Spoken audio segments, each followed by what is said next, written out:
odoo tambarama maqallee khararraa baaftanii bar dur maqaan galgaloo waariyoo masjida rooba maal jettaniin kana ture maqaan isaa maali galgala waan dhalate waarii waan dhalate yeroo roobaa waan dhalate waawii wayii wajji wal qabama amma siifan eenyuuf maarrat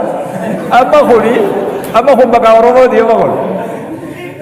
gidee garii bar maqaa oromoo hojii namni garii na falmuu fedha bar sii marsan maal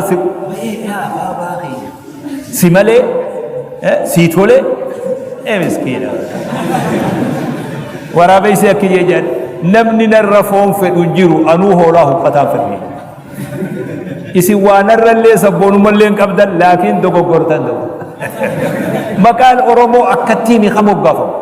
akkattiimi gaafadhaa unoo manguddoon tattaa'u jiru gaafadhaa deema siifan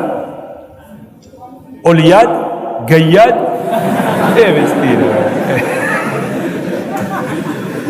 wanni gariin maqaami jaran hiikaa wayii fakkaatti malee maqalleen fakkaatu mee ijoollee mucaa kana maqaana duraan balleessina intala talallee maqaa akkanan godhina si malee sii tole xiqqoo meeshaan alaalaame xiqqoo ni mirkaantanii